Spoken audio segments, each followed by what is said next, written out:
Hello everyone, welcome back to the channel. आज हम places जो भी न्यूज़ में रहे हैं अभी और 2022 के लास्ट के कुछ महीनों में, उन सभी को इस वीडियो में देखने वाले हैं। आप यहाँ स्क्रीन पर कुछ एग्जांपल्स देख रहे होंगे। इसी तरह के बहुत सारे प्लेसेस हम आज की इस वीडियो में कवर करने वाले हैं। चलिए शुरू करते हैं पहले क्वेश्चन के साथ। Ken Betwa link canal passes through which national park? Ken Betwa link canal, Betwa interlinking project जो है, रिवर इंटरलिंकिंग प्रोजेक्ट, उसका ही ये एक भाग है ये कैनाल, ये जो नहर है। और ये न्यूज़ में हमेशा बनी ही रहती है, तो इसीलिए पूछा गया है क्वेश्चन और आपके एग्जाम के लिए भी इम्पोर्टेंट हो सकता है कि कौन से नेशनल पार्क के पास से ही होकर गुजरती है ये नहर। तो इसका आंसर है Panna national park. Option number C correct है। पन्ना नेशनल पार्क है कहाँ पर? मध्य प्रदेश में है ना। ये एक पन्ना नेशनल पार्क जो है ये एक टाइगर रिजर्व भी है। केन बेतवा लिंक प्रोजेक्ट जो है एक रिवर इंटरलिंकिंग प्रोजेक्ट है जिसका एम क्या है? To transfer surplus water from Ken river in MP to Betwa in UP. तो यूपी में बेतवा रिवर तक केन रिवर से पानी पहुंचाना इसका उद्देश्य है, इसका एम है, जिसके कारण इरिगेट हो सके drought prone area of Bundelkhand region. ठीक है, बुंदेलखंड रीजन जो है वो ड्रॉट प्रोन एरिया में आता है, सूखा ग्रसित क्षेत्र के रूप में आता है। तो वहाँ पर खेती के लिए, इरिगेशन के लिए पानी की कमी है, जिसकी वजह से ये किया जा रहा है ताकि बेतवा रिवर में केन से पानी पहुँचाया जा सके और बुंदेलखंड रीजन को पानी प्राप्त हो सके। फिर अगर हम बात करें केन और बेतवा रिवर्स की, तो ये ओरिजिनेट होती हैं मध्य प्रदेश में, और यमुना नदी जो हमारी है इसकी ट्रिब्यूटरीज हैं ये दोनों ही नदियाँ। अगला क्वेश्चन है, Nada Bet is located in which of the following state? तो नादा बेट या नदा बेट ये सिचुएटेड है गुजरात में। ऑप्शन नंबर ए इसका करेक्ट हो जाएगा। और अभी फ़िलहाल ये न्यूज़ में क्यों था? क्योंकि गुजरात में नाडा बेट में India Pakistan border viewing point का इनाग्रल किया गया था। ठीक है, अगला क्वेश्चन है, the Erramatti Dibbalu situated between the Bheemunipatnam and. तो ये जो है एर्रामट्टी डिब्बालू ये सिचुएटेड है भीमुनीपट्टनम और विशाखापट्टनम के बीच में। ठीक है, ऑप्शन नंबर डी यहाँ पर करेक्ट है। इसे अगर पिक्चर में देखेंगे तो कुछ इस तरह से दिखता है। इसे रेड सैंड हिल्स के नाम से भी जानते हैं। ठीक है, रेड सैंड हिल्स के नाम से भी जानते हैं। यहाँ लिखा भी हुआ है that is uncommon red sand dunes that serve as a reminder of millions of years of geological activity. तो बेसिकली क्या है ना, ये जियोलॉजिकल इंपॉर्टेंस है इस जगह की, क्योंकि ये फॉर्म कब हुई थी? 1200 साल पहले फॉर्म हुई थी, जब सी वाटर जो है वो पीछे चला गया था और उसकी वजह से ये जगह फॉर्म हुई थी। तो ये जो प्लेस है ना आंध्र प्रदेश में, इसमें मेसोलिथिक और नियोलिथिक दोनों ही एरा के इसमें साक्ष्य पाए जाते हैं, तो इसीलिए काफ़ी इम्पॉर्टेंट है। और आंध्र प्रदेश के द्वारा इसे प्रोटेक्टेड एरिया के रूप में भी डेजिग्नेट किया गया है। तो ये कुछ समय पहले न्यूज़ में थी, आपको याद रखना है। कहाँ है? एर्रामट्टी डिब्बालू विशाखापट्टनम भीमुनीपट्टनम के बीच में ये जगह पड़ती है। जियोलॉजिकल इम्पॉर्टेंस है इस जगह का, आंध्र प्रदेश में है। ठीक है, नेक्स्ट आते हैं, Chisumle Demchok road is located in which state? तो ये जो रोड है ये लद्दाख में लोकेटेड है। आपको ये जगह का नाम याद रखना है। कहाँ पर है ये रोड? लद्दाख में है। और हम इसकी बात इसलिए कर रहे हैं क्योंकि ये कुछ समय पहले न्यूज़ में था, क्योंकि इंडिया ने इनाग्रेट किया है the world's highest motorable road in Umling La pass located in eastern Ladakh. और इस रोड का नाम क्या है? चिसुमले डेमचौक रोड। ठीक है, अगला क्वेश्चन देखते हैं, द शिंकुला और Shingola is a mountain pass located on the border between Himachal Pradesh and which state? तो ये अभी हमने 2-3 दिन पहले ही देखा है, करंट अफेयर में था और बहुत इंपॉर्टेंट है। शिंकुला या फिर शिंगोला ये माउंटेन पास हिमाचल प्रदेश और लद्दाख के बीच पड़ता है। और ये जगह ब्लैंक क्यों छोड़ी गई है? ये आप लोग के लिए छोड़ी गई है, आप इसको फिल करेंगे। फिल कैसे करेंगे? कमेंट बॉक्स में करेंगे कि अभी हम कुछ समय पहले इसकी बात क्यों कर रहे थे, न्यूज़ में ये जगह क्यों है, शिंकुला पास जो है क्यों ये न्यूज़ में था, कहाँ पर है? हमने देख लिया लोकेशन, हिमाचल प्रदेश और लद्दाख की सीमा पर एक पहाड़ी दर्रा है, एक माउंटेन पास है।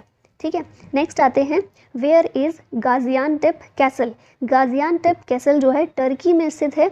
और टर्की में क्योंकि भूकंप आया था अभी कुछ समय पहले, जिसके लिए भारत ने ऑपरेशन दोस्ती लॉन्च किया था टर्की और सीरिया की हेल्प के लिए, और वो अर्थक्वेक यहाँ पर लिखा भी हुआ है 7.8 रिक्टर स्केल इसका मैग्नीट्यूड था, जो कि बहुत ज़्यादा डिज़ास्ट्रस अर्थक्वेक था in the history of Turkey.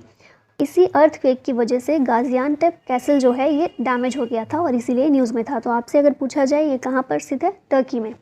Next आते हैं, Yayatso lake is known as birds paradise is located in which state और यूटी। तो ये लेक कहाँ पर है, ये भी आपने न्यूज़ में पढ़ी है अच्छे से और आपको आई एम श्योर पता होगा कहाँ पर है ये है लद्दाख में। ऑप्शन नंबर ए करेक्ट है, यायासो लेक। इसको बर्ड्स पैराडाइज के रूप में भी जानते हैं। यहाँ पर कुछ चीज़ें लिखी हुई हैं, जैसे कि यायासो एक लेक है, कहाँ पर, लद्दाख में है, और इसे बर्ड्स पैराडाइज के नाम से जाना जाता है। ये कितने एल्टीट्यूड पर है, तो 4820 किलोमीटर के एल्टीट्यूड पर ये स्थित है। ब्लैक नेक्ड क्रेन्स की एक ब्रीडिंग साइट है जिसके लिए बहुत ज़्यादा फेमस है। लेक हम न्यूज़ में क्यों इसकी बात करें, क्योंकि इस लेक को रिसेंटली अनाउंस किया गया है as the biodiversity heritage site. और इम्पॉर्टेंट इसलिए बहुत ज़्यादा है क्योंकि लद्दाख की ये पहली बायोडाइवर्सिटी हेरिटेज साइट है। ठीक है, नेक्स्ट देखते हैं, Odisha is situated in which country. हमारे यहाँ पर क्या है, उड़ीसा है, उसकी स्पेलिंग कुछ अलग है पर ऐसा ही कुछ सुनने में लगता है, बोलने में लगता है। ये है ओडिशा और ये कहाँ पर है, यूक्रेन में है। इसको भी आपने कई बार इसका नाम सुना होगा। क्यों हम इसकी बात कर रहे हैं, क्योंकि कुछ समय पहले यूक्रेन का ओडिशा जो है इसे डेजिग्नेट किया है यूनेस्को ने as world heritage in danger site. World heritage sites ऐसी साइट्स जो कि सीवियर प्रॉब्लम्स फेस कर रही होती हैं, जैसे कि development in tourism, war, natural disaster, poaching, urbanisation और पोल्यूशन। इस तरह की जो भी साइट्स हैं जो प्रॉब्लम फेस कर रही होती हैं, उनको प्रोटेक्ट करने के लिए और ज़्यादा वो बर्बाद ना हो पाएँ, इसके लिए यूनेस्को डेजिग्नेट करता है उनको as world heritage in danger site. और इसी कड़ी में ओडिशा को भी डेजिग्नेट किया गया है। अच्छा, अब यहाँ से आप लोगों के लिए एक क्वेश्चन और बनता है। मैं पहले इसको शामिल करने वाली थी इसमें, बट मैंने नहीं किया, सोचा थोड़ी मेहनत आप भी कीजिए। तो मेहनत कीजिए और मुझे बताइए कि फ़िलहाल ऐसी कितनी साइट्स हैं जिन्हें यूनेस्को के द्वारा world heritage and danger sites के रूप में डेजिग्नेट किया गया है। ठीक है, अच्छा क्वेश्चन है ना। चलिए आगे चलते हैं। Acharya Jagadish Chandra Bose Indian botanic garden is in which state. तो ये जो है बोटैनिक गार्डन ये कहाँ पर है, वेस्ट बंगाल में स्थित है।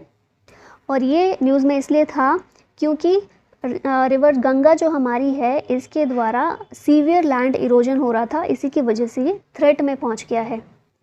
ठीक है, और ये इंडिया का लार्जेस्ट बोटैनिकल गार्डन है। क्या नाम है, आचार्य Jagadish Chandra Bose Indian botanical garden. इसको पहले इंडियन बोटैनिक गार्डन या फिर कैलकटा बोटैनिक गार्डन के नाम से जाना जाता था।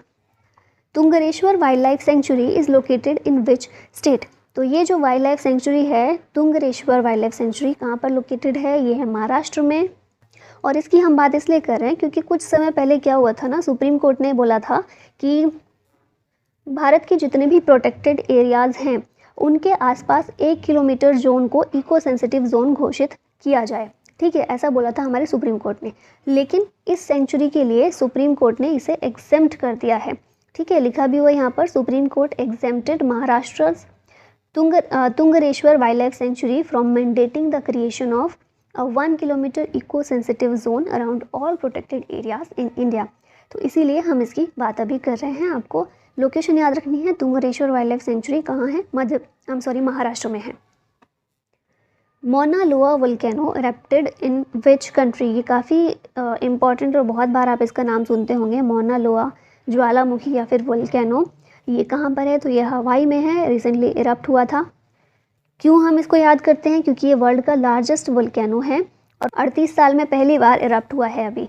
ठीक है, इसका नाम का मतलब क्या होता है, लॉन्ग माउंटेन। मौना लोआ हवाईयन लैंग्वेज में है इसका नाम और इसका मतलब होता है लॉन्ग माउंटेन। ठीक है, नेक्स्ट देखते हैं, छत्रपति शिवाजी महाराज वास्तु संग्रहालय इज़ इन विच सिटी। तो ये जो है कहाँ पर है, मुंबई में है, क्योंकि छत्रपति शिवाजी महाराष्ट्र में ही इनको बहुत ज़्यादा माना जाता है। हालांकि पूरा देश बहुत सम्मान करता है, लेकिन महाराष्ट्र में अलग ही जलवा है इनका, है ना। तो ऑफ कोर्स महाराष्ट्र में ही होगा कहीं पर। तो मुंबई, पुणे, 2 ऑप्शन थे आपके सामने, इनमें से मुंबई में है, आप याद रखेंगे अगर सारे ऑप्शन महाराष्ट्र के आ जाते हैं तो। ये क्यों न्यूज़ में है, क्योंकि इसको मिला है इस साल का award of excellence in UNESCO Asia Pacific awards for cultural heritage conservation. ठीक है, 1992 में इसको स्थापित किया गया था और इसको इस साल ही अवार्ड मिला है, जिसकी वजह से न्यूज़ में था। कहाँ है आपको याद रखना है। Kamchatka peninsula is the part of which country. Kamchatka प्रायद्वीप ये कौन सी कंट्री का पार्ट है, रशिया का पार्ट है। और अभी इसलिए बात कर रहे हैं क्योंकि रिसेंटली ही 2 वॉल्केनोज यहाँ पर इरप्ट हुए थे। ठीक है, रशिया में है ये, और ये रिंग ऑफ फायर का पार्ट है। कामचाटका पेनिनसुला जो है is the part of the ring of fire. Ring of fire क्या है? तो धरती पर जहाँ भी एक्टिव वॉल्केनोज है ना, उनको मिलाती हुई जो एक रेखा बनती है उसको कहा जाता है रिंग ऑफ फायर, और वहाँ पर सबसे ज़्यादा ज्वालामुखी विस्फोट होते हैं। तो रिंग ऑफ फायर का पार्ट ही है ये भी, और यहाँ पर रिसेंटली 2 वॉल्केनोज ये इरप्ट हुए थे। कहाँ पर है जगह? रशिया में है। नेक्स्ट है, which state declared Arittapatti and Meenakshipuram villages as the state's first biodiversity heritage site. तो ये जो 2 हेरिटेज साइट हैं तमिलनाडु की हैं, अरिट्टापट्टी एंड मीनाक्षीपुरम। ये दोनों गांव हैं, मदुरई डिस्ट्रिक्ट जो है वहाँ पर ये दोनों गांव हैं, और इन्हें स्टेट का फर्स्ट बायोडाइवर्सिटी हेरिटेज साइट के रूप में घोषित किया गया है। तो इम्पॉर्टेंट है, याद रखना है आपको। Recently Morbi bridge collapsed, it is located in which state? Morbi पुल जो है ये आपने देखा होगा, न्यूज़ में था कुछ समय पहले, गुजरात में सिचुएटेड है, और ये जो पुल है कोलैप्स हो गया था, जिसकी वजह से बहुत सारे लोगों की मृत्यु हो गई थी। नोंगखनम द्वीप या फिर Nongkhnum island is located in which state? तो ये जो आइलैंड है मेघालय में ये सिचुएटेड है, लोकेटेड है। मेघालय के सीएम कौन है? कोनराड संगमा है। इन्होंने अनाउंस किया है special package worth 13 crore rupees for the development of tourism infrastructure and amenities at Nongkhnum island in west Khasi hill district. गारो खासी जयंतिया मेघालय में ही है ना, तो वही का नाम है, ये डिस्ट्रिक्ट का नाम भी है वेस्ट खासी हिल डिस्ट्रिक्ट। नोंगखनम ये जाना जाता है as the second largest river island in Asia after Majuli in Assam. हम याद करते हैं ना जीके में ये कि सबसे बड़ा रिवर आइलैंड एशिया में कौन सा है? माजुली है। तो इसके बाद सेकेंड लार्जेस्ट कौन सा है, ये भी अब आपको याद रखना है, क्योंकि ये तो बहुत ज़्यादा पूछ चुके हैं माजुली को, तो सबको रट गया है अच्छे से। तो अभी जो एग्जामिनर्स हैं वो भी स्मार्ट हो गए हैं, उनको पता है, ये तो सबको पता ही है, जो नहीं पता वो पूछेंगे। तो क्या हुआ, पूछने दो, हम भी याद कर लेंगे। तो नोंगखनम आपको याद रखना है, सेकेंड लार्जेस्ट रिवर आइलैंड है इन Asia after Majuli in Assam. कहाँ पर है ये? मेघालय में है। Landfall island is located in which country? Landfall island ये लोकेटेड है भारत में, और भारत में भी कहाँ पर है? तो अंडमान निकोबार आइलैंड चेन का ये एक पार्ट है। ठीक है, इसकी बात क्यों करें? क्योंकि रिसेंटली क्या हुआ था, स्वर्णिम विजय वर्ष विक्ट्री फ्लेम जो है ये यहाँ पर इस आइलैंड में लेकर जाया गया था। ये एक नॉर्दर्न मोस्ट आइलैंड है of Andaman and Nicobar island chain. The island is situated between north Andaman island and Myanmar's Coco islands. ठीक है, तो आपको याद रखना है नॉर्दर्न मोस्ट आइलैंड कौन सा है? तो ये है हमारा लैंडफॉल आइलैंड, भारत का ही है। स्वर्णिम विजय वर्ष विक्ट्री फ्लेम यहाँ पर लेकर गई थी, जिसकी वजह से ये न्यूज़ में था। अभी कुछ और देख लेते हैं प्लेसेस, जैसे अटल टनल, ये भी न्यूज़ में थी। कहाँ पर है? हिमाचल प्रदेश में है। और न्यूज़ में क्यों थी? क्योंकि the world book of records इसने रिसेंटली सर्टिफाई किया है अटल टनल को as the world's longest highway tunnel over 10,000 feet. और ये जो मनाली है, मनाली को लाहौल स्पीति वैली से कनेक्ट करती है in all weather conditions. Next देखें तो पेंगोंग सो लेक, ये भी आपको याद ही होगा, लद्दाख में है। न्यूज़ में क्यों थी? क्योंकि लद्दाख में यहीं पर पेंगोंग सो के आसपास ही इंडिया और चाइना के बीच टेंशंस, बॉर्डर टेंशंस देखने को हमें मिली थी। फिर उसके बाद है सोलोमन आइलैंड्स, ये न्यूज़ में क्यों थे? क्योंकि सोलोमन आइलैंड्स और चाइना इन दोनों ने मिलकर एक सिक्योरिटी एग्रीमेंट किया है, जिसके कारण साउथ पैसिफिक आइलैंड कंट्री में चाइना अपनी मिलिट्री इन्वॉल्वमेंट बढ़ा सकता है। ठीक है, नेक्स्ट है माउंट किलिमंजारो और माउंट केन्या और माउंट रिवेंजोरी। ये तीनों भी न्यूज़ में थे, क्योंकि according to WMO climate change की वजह से ये 3 जो अफ्रीका के माउंटेन हैं, इनके ग्लेशियर 2040 तक पिघल सकते हैं। ठीक है, तो आपको याद रखना है किलिमंजारो, माउंट केन्या और माउंट रुवेंजोरी, ये तीनों अफ्रीकन माउंटेन्स हैं और WMA के द्वारा ये बोला गया है, जिसकी वजह से ये न्यूज़ में थे। उसके बाद नेक्स्ट देखें माउंट असो वोल्केनो, ये जापान में है और इसमें जापान का लार्जेस्ट वोल्केनो है, जिसमें रिसेंटली इरप्शन देखा गया था। फिर उसके बाद नेक्स्ट है माउंट सेमेरू, ये कहाँ पर है? इंडोनेशिया में है और ये हाईएस्ट वोल्केनो है इंडोनेशिया का, जो कि रिसेंटली इरप्शन इसमें भी देखा गया था। तो इसी के साथ यहीं पर होता है वीडियो का अंत। आई होप आपको चीज़ें पसंद आई हों और आपको ये डेफिनेटली आपके एग्ज़ाम में हेल्प करें। Thank you so much for watching. जय हिंद।